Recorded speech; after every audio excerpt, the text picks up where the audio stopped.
Oh my gosh. Welcome to Wellness Wednesday, Native Wellness Institute's Power Hour.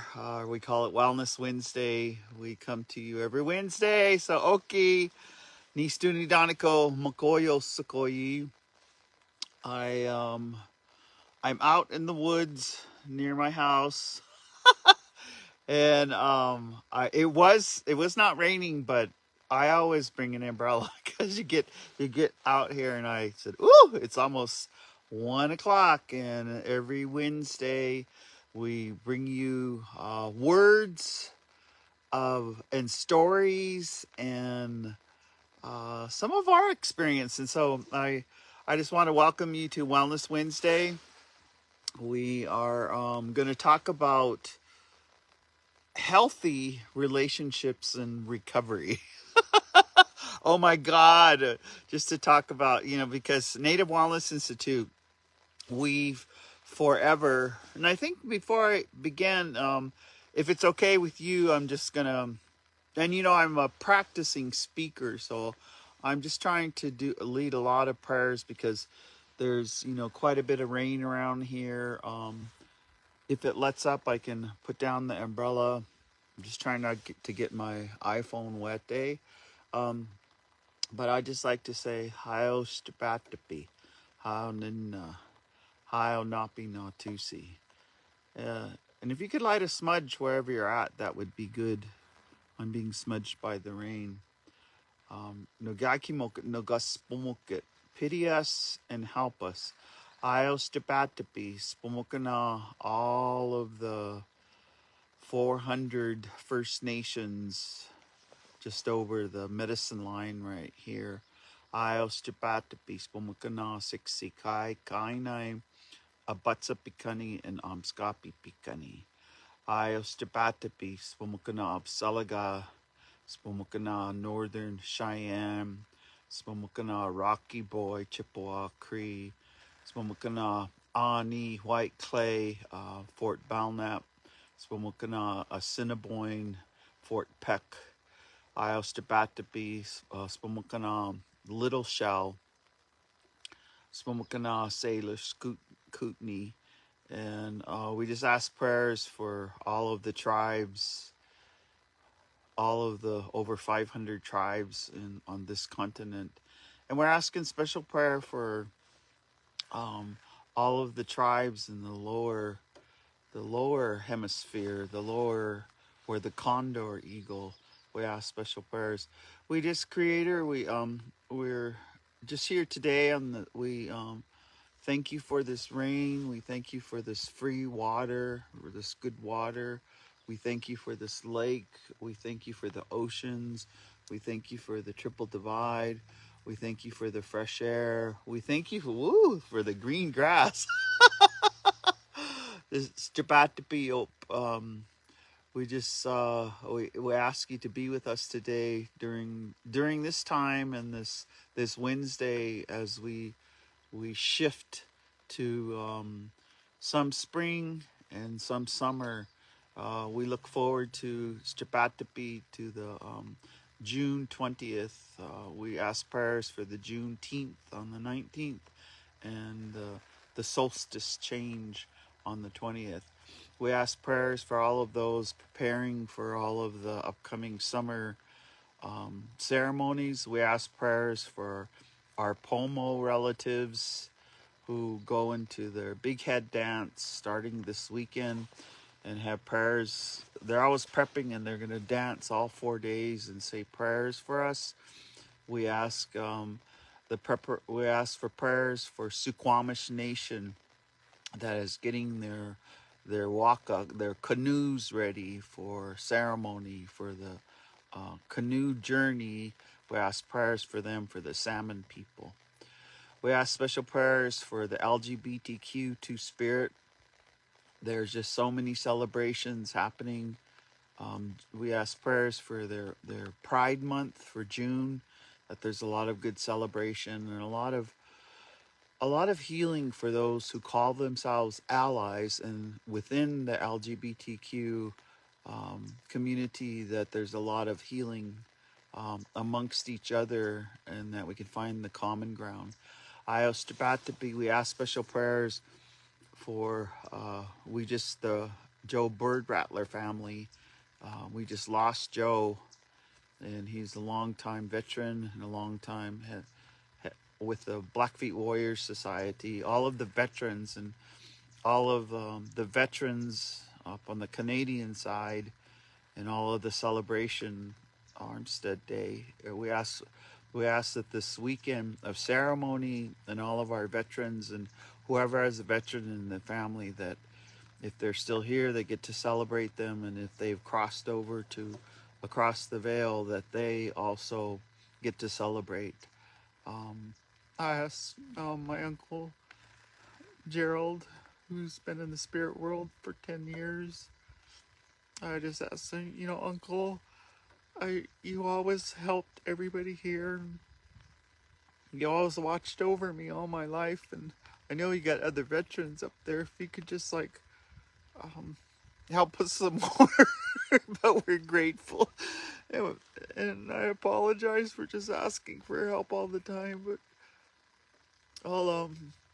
it's too bad to be the things that we're grateful for is our land base. We're grateful for Ninastiko, Chief Mountain. We're grateful for all the waterways. We're really grateful for all the snow that you brought us. We're really grateful for the change in our earth. Some call it climate change, but we're just really grateful that you're providing for all the water animals, all the birds, all the bears have waken up and are eating, and all of the elk that are protected, all of the stuff endangered around here that are protected. We thank you for them. We thank you for all of the abundant graduations in our area and all of our reservations and all of our reserves. The graduates from college, from high school, from 8th grade, from Head Start, from kindergarten. Anyway, Creator, if you could just help us out. So I thought I'd start. Sometimes, I think about my mother that will soon be 86, and she was always known as a long prayer person, because they'd say, "Oh, Betty's gonna start praying," and sometimes she'd be in people's sweat, or she'd be in different ceremonies, and she'd be praying for a long time. So I'm not gonna pray the whole hour, but that would be good. It would be good for us all to pray a whole hour, right? Or 2 or 3, instead of bitching or complaining. I just, I was just explaining to someone, they said, what are some of your wisdom, like ask Indian, be careful when you ask Indian questions.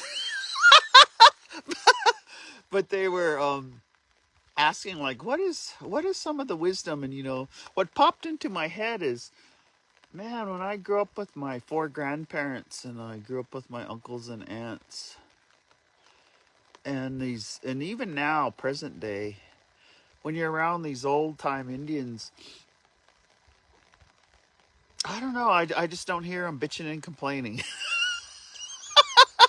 I just thought, I never really heard that till I went out to and lived with non-natives. And so I'm not going to, no broad stroke judging them, but don't you think it'd be better to pray instead of the other kind of not so good energy, judging people, calling them names, treating them different? It would be a better world. So let's I was saying prayers this morning. I wanted to share a story with you, and it's about healing, but it's a story of personal experience that really taught me to move towards making sure everything doesn't get wet here. I wanted to share a story some in the 80s, and I'm not gonna use no personal names. I don't want to I just when you tell a story in confidence, you shouldn't, that's like it's that same thing as you don't break people's, I don't know, anonymity, or I'm just going to tell it without naming names. Um, I had a relationship. It was the my third love. My first love. I've explained some of that. Robert Zelonis, and my second love, Thomas Trimble. But this third love passed away on May 4th, and even though we had divorced over 35 years ago, I did not learn of his death until just a couple of days ago.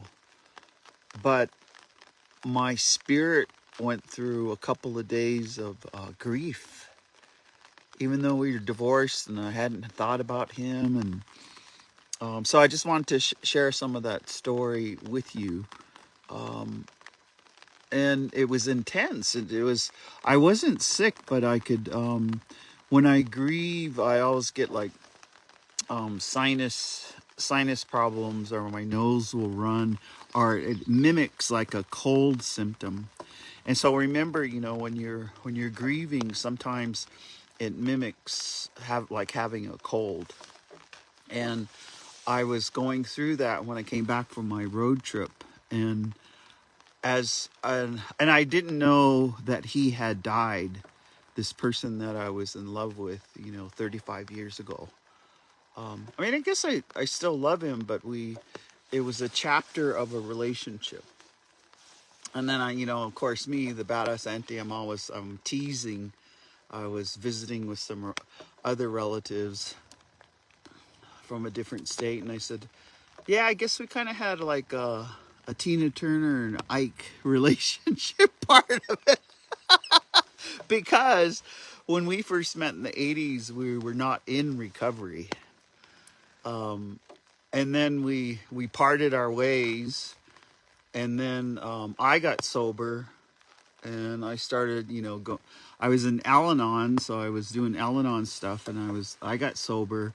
And then he got sober. So when he got sober, we started communicating, and we started dating because we still had that love, and we were very interested still in each other. That chemistry was there, that lure of love. He was so handsome, he was so talented, and he had wicked humor. And he used to build race cars. And he built me a race car, some race car, 500 and some horsepower. We loved the same kind of music. We were very, very similar. And so we started dating, we started seeing each other.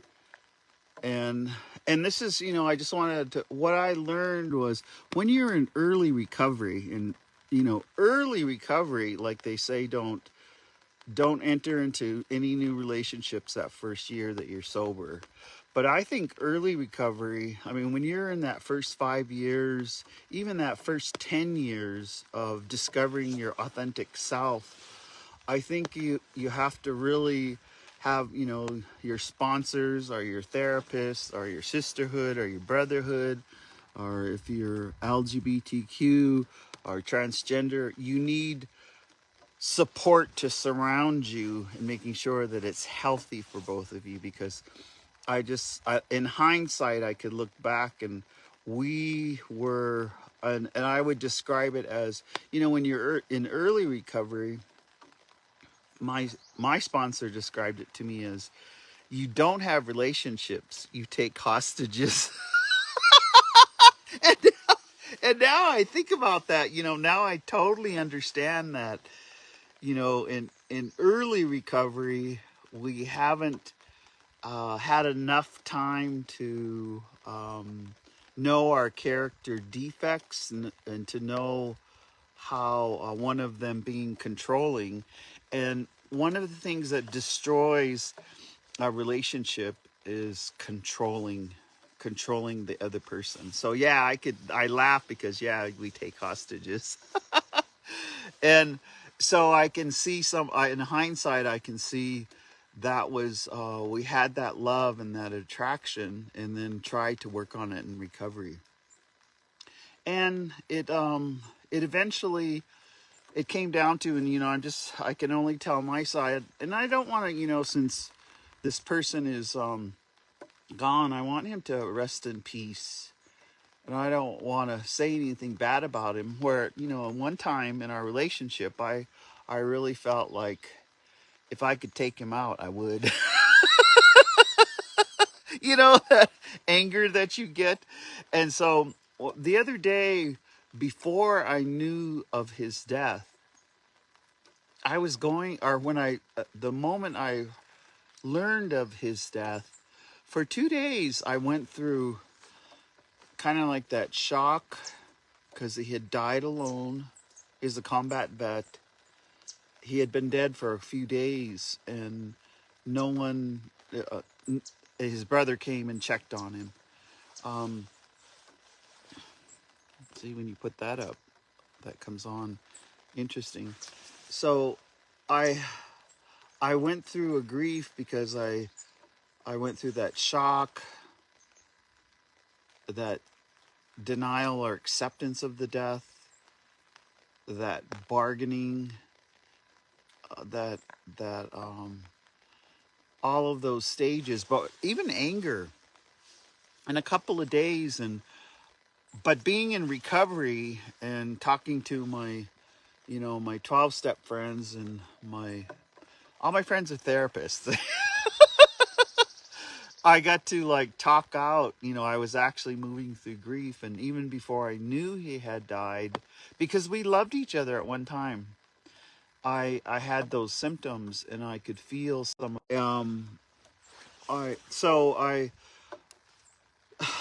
I wanted to share with you today that one of the things that I would really encourage you when you're looking to, after this pandemic and we're in our relationships, is look at the lessons you learned from past relationships. Because that relationship, I felt like I was forced into getting married. I didn't want to get married, but it was like one of those, if you love me, you will marry me. That kind of push and pull. And so, and I just found our marriage pictures, etc., that kind of stuff.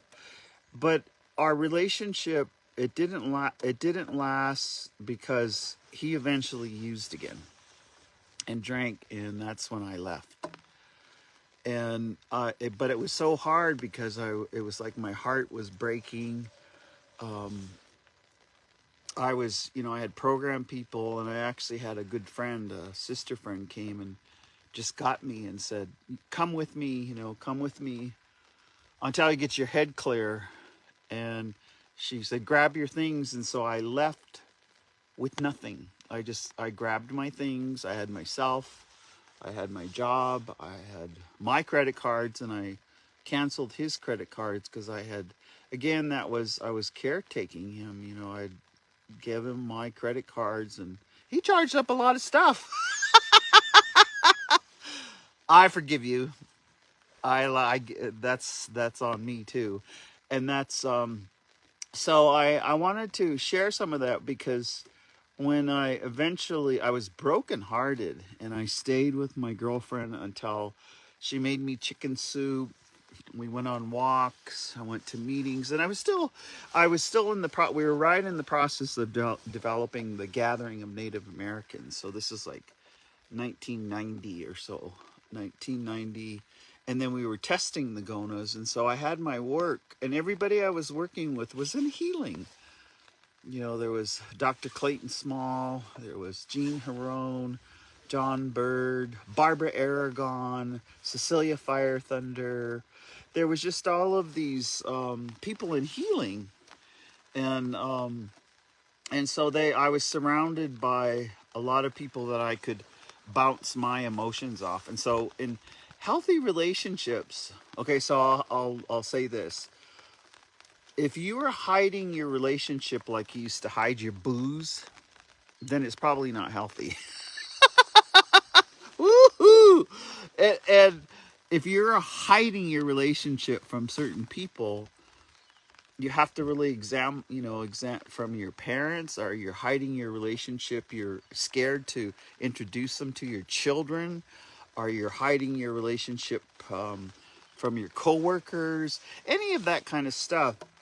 It's probably not a healthy relationship. Or you have to bring your partner into to meet your family, to meet your relatives, and that's tough. That's tough when you have your partner come and meet the relatives, especially these Blackfeet relatives. They'll rake you over the coals.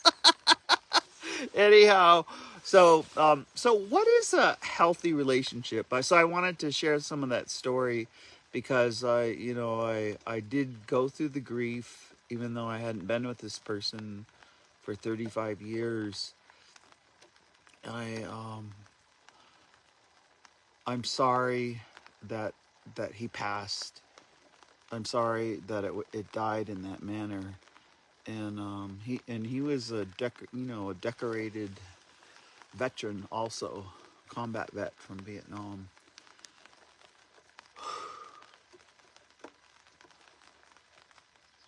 But what is a healthy relationship?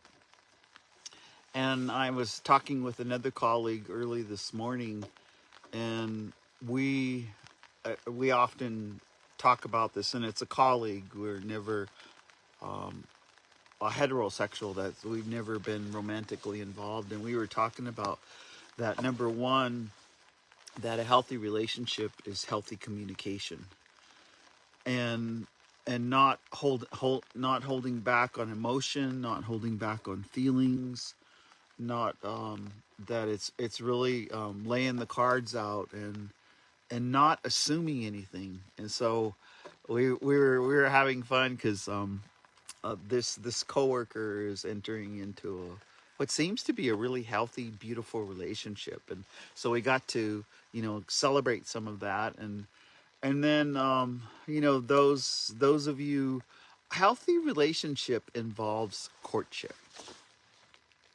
There has to be a phase of courtship, and we're not saying you don't have to be like my brother and his wife. They were together 25 years. We call it 25 years before they got married. It doesn't have to be 20, the courtship, or it could be. It was after 25 years, that's when they decided to tie the knot, and they were living in a different state, and it was advantageous to be married. They owned a house, they were raising grandchildren, all of that kind of stuff. But let's just talk for a moment. What is healthy courtship? Courtship, that we used to say, Native Wellness Institute, and in our healthy relationship curriculum, is especially if you live in different places and you aren't from the same reservation, is that you need to go and live 4 seasons in that other person's arena to live with them. So you got to see what the winter's like, you got to see what the spring is like, what the summer is like, and so on. That you really need to live together and see how you operate. It's just like now, I'm being courted again, and but that the man that's courting me now, he hasn't spent a winter up here lately. I know he could because we're the same tribe, but that the courtship is being happy for each other when good things happen. That courtship is reminding each other how you feel for each other, what you like, or why you love each other. Very often. I mean, like, it could be daily, it could be weekly, it could be, like they say, courtship sometimes is, sending flowers, but it could be other things. It could be just listening to each other's story, like, how was your day? And then going, complimenting each other on how you handled the day, the communication. And then if there's bigger things that come into the arena, like, if you have are raising children still, or you got kids, or they're grown, or they're grandchildren, the courtship is you got to get to know the rest of the family. It isn't like just two people. It's two families. It's two extended groups. It's two, if the grandparents are still there, it's the other tribal members.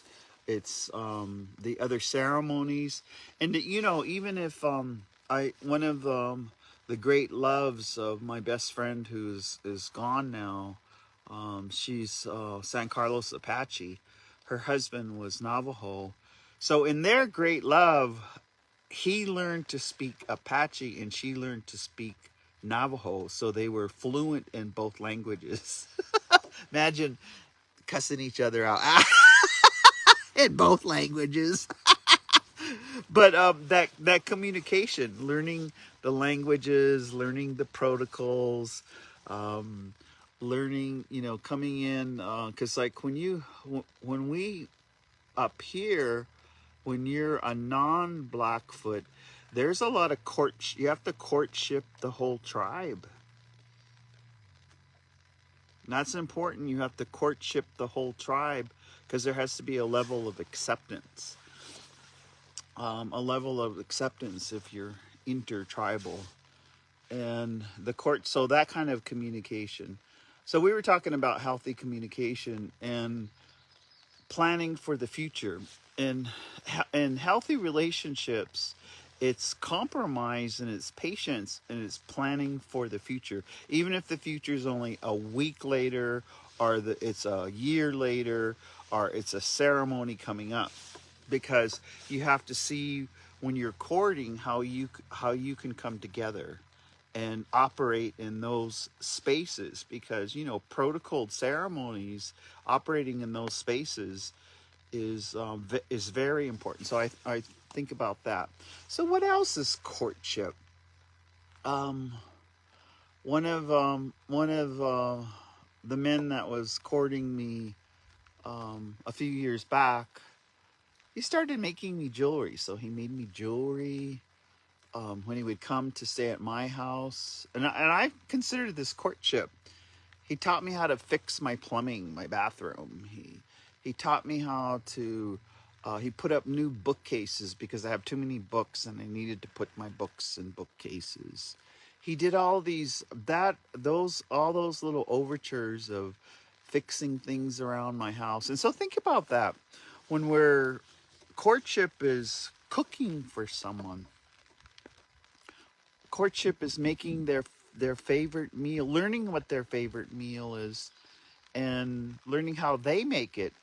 Courtship is cooking together. This courtship of healthy communication, and the healthy communication is the courtship. There shouldn't be jealousy of others surrounding the person that you're falling in love with. There shouldn't be, am I more important, this kind of jealousy, those kind of feelings. You should be happy when they're doing what they need to do, whatever it is, if it's playing golf and you don't play golf, maybe you need to learn some things about golf. I finally, like, one of ours is, I tried to do what he did and enjoy it just because we're together. And then he tried to do what I enjoy. And in the beginning, it was there, like, hiking. But not everyone likes to hike. And, like, I like to go out and not put a time limit on it. Just like today, Wellness Wednesday, we're bringing you the Power Hour. And today we're just selecting, and that's relationships with a person.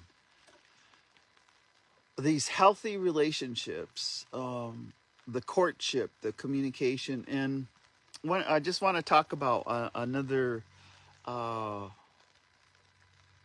part that signifies it's healthy, and I call it instant forgiveness. When you're in a healthy relationship and either you make a mistake or your partner makes a mistake. They could be big mistakes, or like wreck the car or whatever.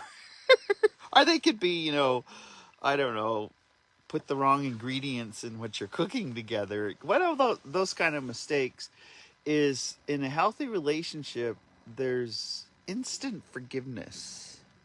You don't hold it against them. You go, oh shoot, accidents happen. Oh, there's this. Give me a hug. You can do it better. We do this with our children, but there has to be instant forgiveness where you're not holding on to a resentment or carrying a resentment, and that comes with recovery. The longer the longer I'm in recovery, I just like, I forgive you. You know, I forgive you, but I won't forget. Eh? Anyway, there has to be some kind of lateral kindness, lateral generosity with it, a lateral gentleness with each other in a healthy relationship. There has to be, it's wanting the best for a person, regardless if you're with them at that moment or they're going off. The best that they're going to do in their work, are going to school, or some running for tribal council. Woo! We got some tribal council going on here. A lot of um, 58 people running for 5 positions, and so the thing is, even in that healthy relationship, is we have to trust the process. Even a relative was telling me just before I got on here that it's our part is to vote, because if you don't vote, you can't bitch and complain. Right? And so in that healthy relationship, it's where you can both collectively go after different goals that are self-fulfilling to you, and you support each other. You don't decide, again, and I think when it was my sponsor, and I won't say her name, but she used to say that, like when you're in these relationships in early recovery, you're not in a relationship, you take a hostage. And so I think that way. So other healthy components of a relationship is where you sit with each other and you don't have to talk. That's a kind of an amazing, just where you be. Something that's very romantic, and this is, just very romantic, is just to hold hands and walk and experience the world together. What's very romantic is just to go out and about in the world, something new, something, being spontaneous with experiencing the world.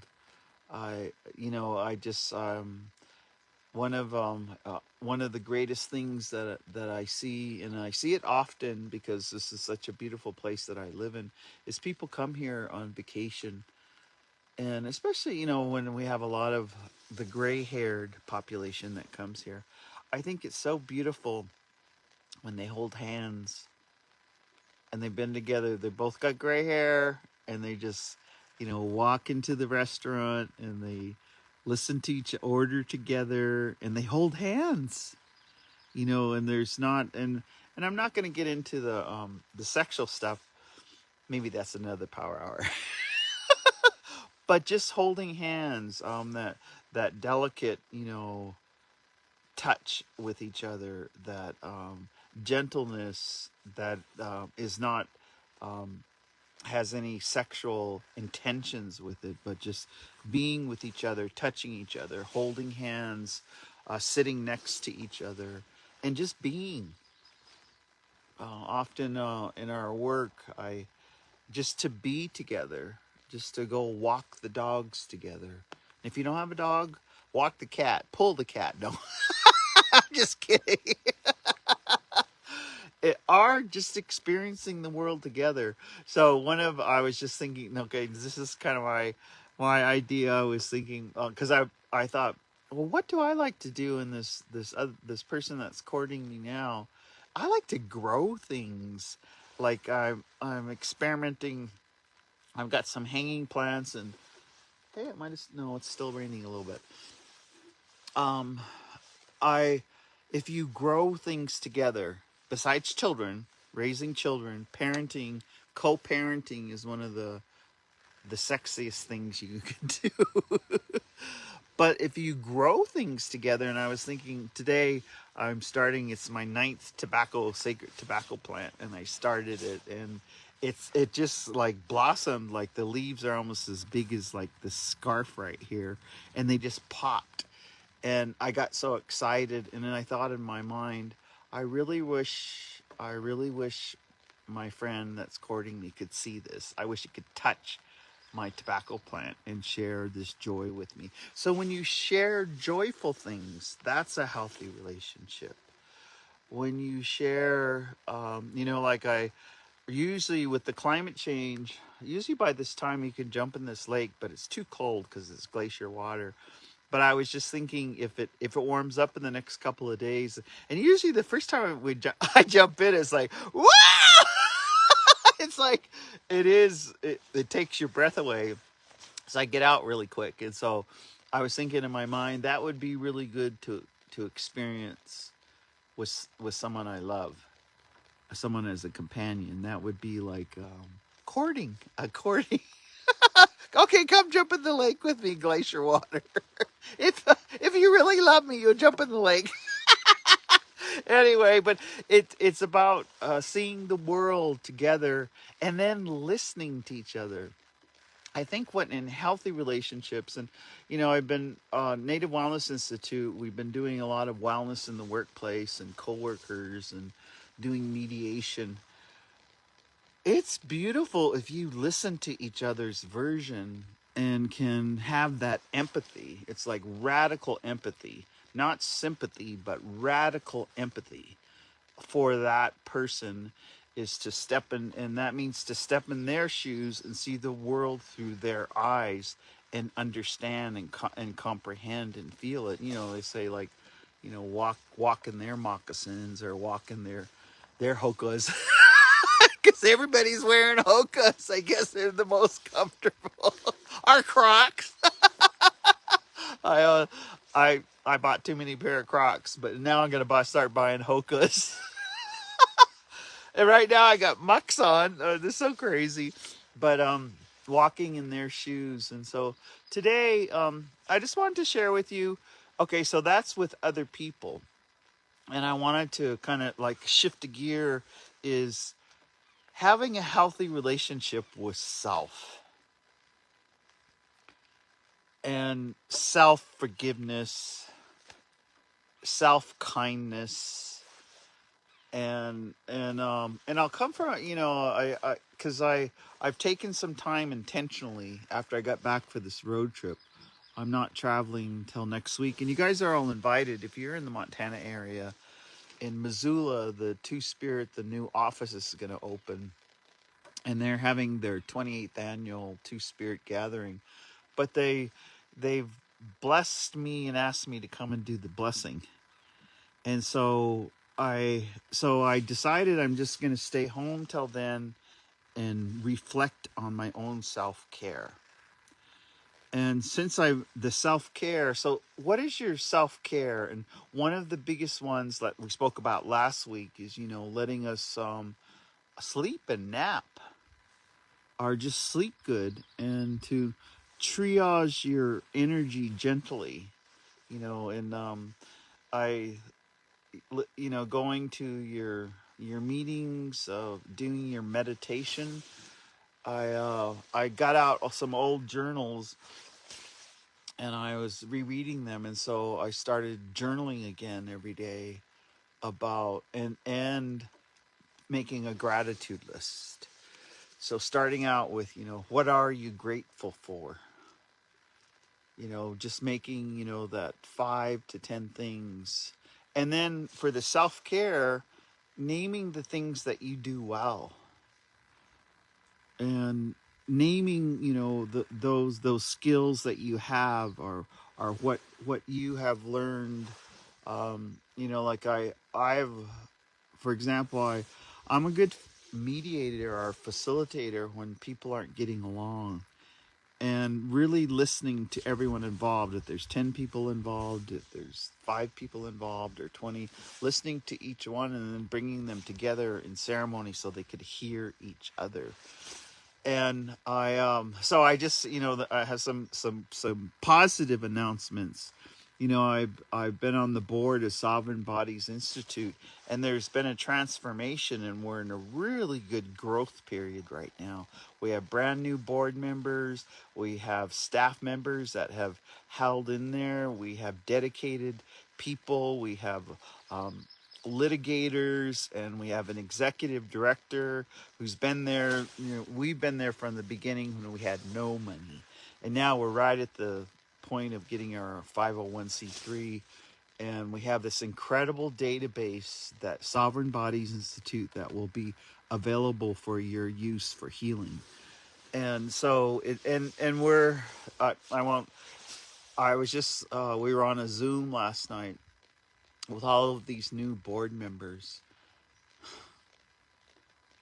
I wanted to cry for happy because they were so passionate. They were so smart, and they were volunteering. They're saying, "I'll help write the policies and procedures. I'll help, write the reconciliation. I'll help write the code of ethics."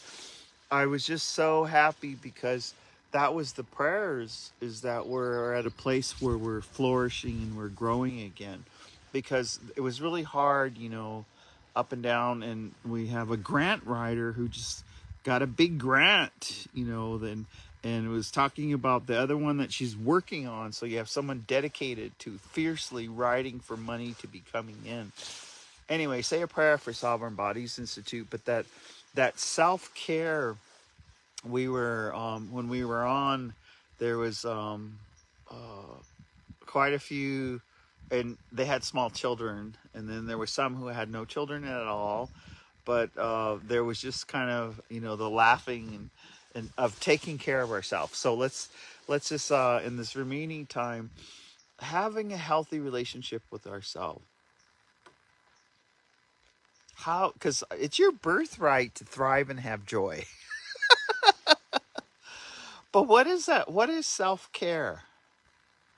Is self-care, it's just like, I feel best, and I'm just feeling I might be able to, maybe not, there's some more drops. And my self-care, or what is your self-care and taking care of your physical body?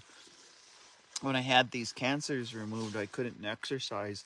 In a month of that, not being able to exercise, I felt it. So that's why I'm out here, not, aggressively, but just, just taking time to go for a long walk, taking breaks from Zoom. I'm working on some invoices. I'm catching up on invoices before we have to travel. And then, so my self-care is, I always have friends from far away. I have a friend and we became friends because of the Power Hour. An Aboriginal woman who is over here on fellowship, and she's up in Castle Rock, British Columbia right now. But she wants to come down, and we're going to meet Sunday or Monday. And I thought, that's my self-care. I'm going to meet a young Aboriginal person who does healing in Australia and who is over here on fellowship, and we're going to get to have a meal. And then I'm hopefully I can, I always like to put them in the truck and take them up to Chief Mountain, or take them into mini glaciers, or take them, show them a bear and let them get chased by a bear. Just kidding. Show them a buffalo. Let them get chased by a buffalo. Anyway, just kind of, I thought that's like my self-care. So I told her, whenever they're going to be driving down, and, of course they come from Australia and they don't have no concept of America. She has to eventually make it down to fly out of Billings. So I was trying to give her landmarks, I'm 20 minutes below Cardston, Alberta. but I'm 6 hours drive above Billings, Montana, and just like laying it out so that you just don't come here and zip here and zip here. And there's not airplanes. You can't airplane to Billings. I mean, unless you own your own airplane. You can't airplane to Lame Deer. You can't airplane to Fort Peck. In this area, you kind of have to drive.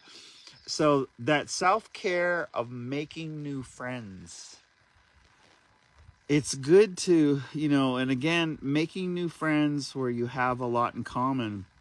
And I'm really curious because on her email, I mean, she sought me out through NWI, getting all the Jolene and Shannon, and like, how do I get to see Theda Newbers? And then she went up to Alaska and saw Faith Peters and everyone up there, Ariali, and they said, you got to go talk to Theda. And then I was looking at her title is sexologist. She's a sexologist, and she wanted to come and speak with me. So I'm excited. That's self-care. I'm going to learn what she does. And I thought, well, I've got a couple newspaper articles and some magazine articles that, I've developed frameworks, and I'm not going to speak about that now, but there's a lot of things that we could dialogue, and that's healthy relationship.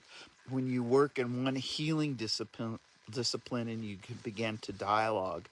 And then I can share with what NWI's been doing. I can share with our women in wellness what we've been doing. I can share some of the LGBTQ with healthier relationships. Anyway, I'm excited. So the self-care is making new friends. And, one of my elders, May Tallow, before she left this world, I was thinking about she taught us so much, but that was one of the things she said. If you just have the same friends all the time, and when they're gone, you can get despondent. So she would always say, always make new friends. And I took it literally. That was one of the things she said to me when I moved home when we first met her 30 years ago. So I'm going to make a new friend. And then, I'm going to make a new friend this weekend. And then my other friend, I want to give a shout out to Mary Ellen Baker. She's a Made. I don't know which degree, but 5 or 6 degree Made. She was going to make a road trip over here. And this is my friend over, 40 years. And, but she had a death in her family. So we're going to make another plan because we just wanted to sit, have some tea, have a meal, and go walk in the woods, because her knowledge of plants and just being around her, that's my friend. This healthy relationship with self is visit your friends. Take some time. The road trip, visiting my best friends from college, that was so fulfilling. This road trip visiting, my Susan Palmer, she'll be turning 70 in July, and us just, sitting where she's got the best place to live. She was taking care of her little rescue pug. She could train animals, horses and dogs, and just to sit with her. And then we went and saw a live play, and then we went out to meals together. Then we spent just really good friendship time. So in that self-care, friendship with others, friendship with ourselves. And and I've said this before, there is a how to be happy department in UC Berkeley. And some of their first findings, and I'll keep repeating it, is they found of all the people they interviewed who lived long and had a happy life, that they did 3 things. They hiked, they read books, and they called a friend. They hiked, they read books, and they called a friend. And I thought, wow, that's such simple things. And I guess, so I've stepped it up. I've got, and I was just, because I'm one of those, I have the books by the bed that I want to read, the ones that I reread, and then I have the books by my favorite chair. I bought Tommy Orange's new book.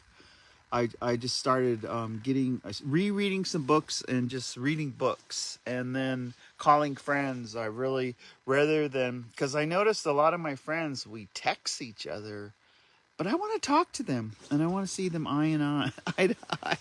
So that's kind of self-care.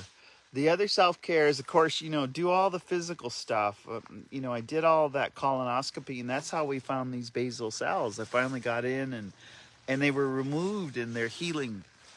It's not perfect, and it's okay. I like my scars. But find out what your blood sugar is. Find out what your blood work is. Find out what your A1C is. Do all that kind of stuff. And then just adjust a little at a time. Loving yourself better. Like right now, I got up and I go, okay. And I have to practice what I preach. That's the other thing is, in our work, we have to practice what we preach. So while I've been home last night, I thought, what can I eat tomorrow? So I have, my freezer is about half full, the big one, and then the smaller one, I looked down in there and I saw this big, I think it stopped raining. I saw this big elk roast. And it's probably maybe about a little smaller than my head, because I got a big head. Did you know Blackfeets are big headed? Anyway, I got this elk roast.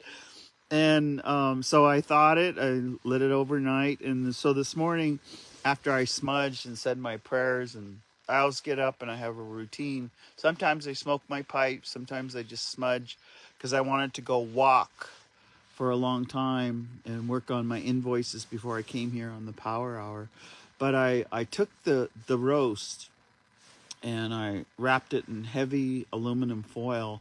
And I was thinking, self-care is, what do you wish for? I was wishing I used to like to put like a gravy or like cream of mushroom, but I had some cream of chicken, and then I had some rice, and I just wanted garlic pepper. So I cooked how I like to eat it. So in there I've got this big roast, and I'll have some other things with it, but sometimes I just eat elk. And that's my self-care. Yesterday I ate a lot of ground up buffalo. I had, some Brussels sprouts, and I had some broccoli and some, but I just ate that. Is self-care is eating what's good for us. And, if because everyone in your household's going to eat what you eat. And if you eat healthy, they eat healthy. And, it's make pre-planning, rather than go through a drive-through. There ain't no drive-throughs around here. There's, let's see, the farthest drive-through. Oh yeah, there is. If you go up to Cardston, they got a KFC and a McDonald's. But I've really been trying to not eat as much grease, so I don't eat drive-through unless I have to. So this self-care. So, and then winding down to take. Whoops, starting to rain again. This emotional intelligence. When I've been journaling, I've been taking care of my emotions. And I just writing, like going through this grief. When I moved through that the past couple of days, I came out the other end in acceptance and joyful. And I was saying, we can't stifle the emotions. We can't suck it up, put it somewhere, because our body will tell on us. And I learned, so that emotional intelligence about saying if I feel, because what do I hear? Oh, I feel ugly. But what if it's, I feel depressed, I feel unhappy, I feel lethargic, I feel all of those, kind of identifying them. And then, feelings, the beautiful thing about emotional intelligence is those feelings, yeah, they move through you. But a lot of them, they only last 90 seconds, maybe 2 minutes. they move through, but feel them all the way to the other side. And then the good feelings, like lately, I've just had a lot of joy going to the graduations, a lot of joy being part of Lily and Natuapi Saki, Carol Murray's honorary PhD. A lot of so much joy during the high school graduation, and then see on social media all those I have joy, that emotion, having joy, and a way to take care is to tell people, man, I'm happy for you. You deserve what you have earned. You are an ambassador, you of accomplishments. You know, all of those, telling others, and we feel good. So that emotional intelligence. So just some thoughts. I'm gonna go and walk a little. I'm gonna put this is my sister gave me this coat. She bought it in a secondhand store for $20, but it's one of the best. I gotta then I don't have to have the umbrella. I can just kind of go, and it's good to get rained on. And so I wanted to come to you today, Native Wellness Institute, and we're having our big healing together at Bainbridge, June 11th, 12th, and 13th. And you can go on to our site here and register. We're also having our youth camp, that's on this site too. You can if you're looking for a place to bring your native youth to have an extraordinary experience, it's at Ground Round. There's always they help with the cooking, they help set up camp. There's always singing, there's always dancing, there's always praying, and there's always group work for youth if you want them to have wellness, like a goal of wellness for themselves, or wellness, our youth camp. And then there's, Native Dads Network has all of their training going on. Mike was telling me he's heading down to Southern California. There's White Bison has got all of their gatherings. NAFA's got theirs. And the American Cancer Society is doing a lot of incredible things. And so and I name them because we're allying together. We're not competing. We're coordinating with each other. And so I think that's enough for the hour. I just wanted to come and, Nistuni Donako, Makoyo Sakoyi. I'm Scott Pipikani. I live on the Blackfeet Reservation. I've been living here 30 years. I've been with Native Wellness Institute since the very, very beginning, when we had nothing. And now we are full staff. We are all native board, all native consultants. And so I just want to say kitakito matsuno, and thank you for listening to me today. And we'll see you next Wednesday. Kitakito matsuno.